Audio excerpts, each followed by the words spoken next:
ओह, सर्दी का आनंद ले रहे हैं, आनंद। भैया हो आइए, एक और गाना रिकॉर्ड हुआ है इसका, सैड सॉन्ग। और जो आदमी प्यार करते होइएगा वो आदमी से जरूर सुनिएगा, बड़ा सुकून मिलता है, हमको बहुत अच्छा लगा। तो आप लोगों को भी अच्छा लगेगा और प्यार दुलार इस गाने को दीजिए और आगे की ओर बढ़ाइए। आपका एक छोटा भाई राहुल परदेसी बाबू, लड़का बहुत गरीब घर से है और बहुत मेहनत करता है और दिल लगी लड़का है। ये बच्चा एकदम दिल लगी है, मस्त है। तो दो शब्द कहना चाहेंगे, ज्यादा बात नहीं, दो शब्द कहना चाहेंगे। और सुनिए राहुल जी से, आप लोगों से कुछ कहना चाहता है। भैया लोगिन के राहुल परदेसी बाबू के प्रणाम बा। और भैया लोगिन से यही विनती बा कि हमरो गाना के सुनी जा, शेयर ज्यादा से ज्यादा करी जा। अगर कोई हमार भजन में त्रुटि होखे तो रउआ अपन बेटा समझ के माफ करी। और रउआ लोगिन से आशा न विश्वास बा कि जरूर हमार गाना एक बार सुने। और बेवफा के गाना गईनी हो, दिल टूट जाला तो कोई अपना प्यार के पावे खातिर गीत गावेला, तो वैसे हम गईनी हो। तो रउआ से एक लाइन सुनाए। केकरा से प्यार करता रहे? यार तो हम अभी लड़की केकरो से करत, लेकिन हम दिल के लेल गईली हो। अच्छा, यानी कि अपना भैया सब के लेल गई है। हां चलो ठीक बा। का हो भैया, एक बार एकरा के जरूर देखिए, कहे कि आप लोग भगवान हैं, आप ही लोग दुनिया है। आप है तो हम है, और आप है तो यार राहुल परदेसी बाबू है। तो भैया दिल से प्रणाम करते हैं, दोनों पैर पकड़ के आप लोगों को प्रणाम करते हैं। आप लोग आगे बढ़ेंगे। तो आइए इससे पूछते हैं कौन सा ट्रैक है, कौन ट्रैक है?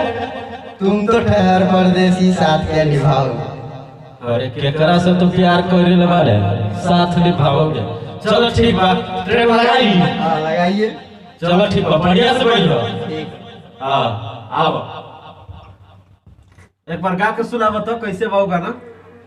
जब तू रानी ससुरा में, अरे बाप रे बाप, जब तू रानी ससुरा में, ओए होए, अरे जान लेके निकली का हो दादा, आओ तो। जब तू रानी ससुरा में हमके छोड़ जाइबू। अरे दादा हे भैया, दिल थाम के रखी ना अपना प्यार के खातिर, काहे कि चल जाला ओकरे कारण कइले भाई हमरा से तो ना काहे के लागी हो, जब वो छोड़ के चल गए तो हम काहे लागी हुए।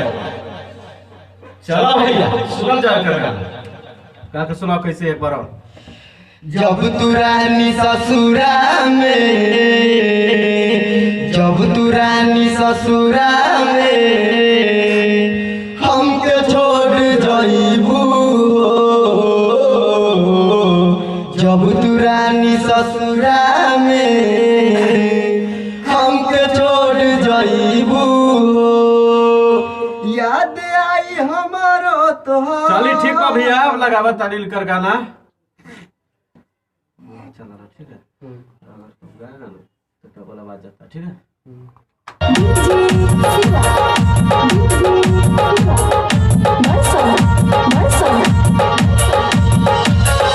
जब तू रानी ससुरा में, जब तू रानी ससुरा में हमके छोड़ जाइबू। जब तू रानी ससुरा में हमके छोड़ जाइबू।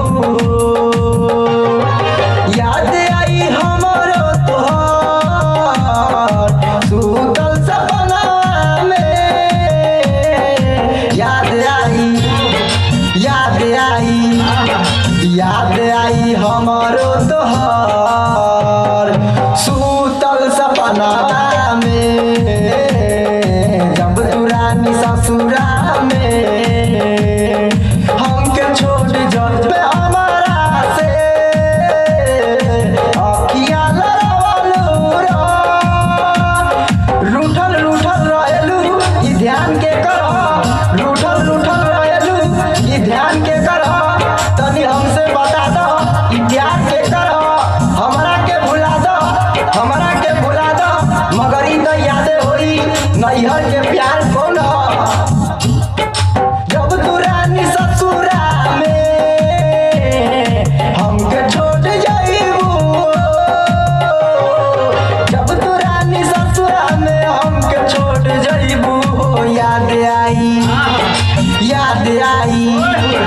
याद आई हमारो तोहर सूतल सपना में याद आई हमारो तोहर।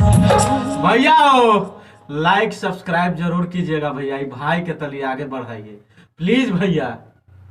इतना अच्छा दिल को छू लेने वाला गाना है। आइए एक लाइन और सुनते हैं। हमारा के मिलेला बोलवालूरा तोहरा के देखेला मनवा ई तरसता तोहरा के देखेला ई मनवा ई तरसता जब तू न आवेलू त दिलवा ई धड़कता तू चल गइलू राहुल परदेसी के छोड़ के तू चल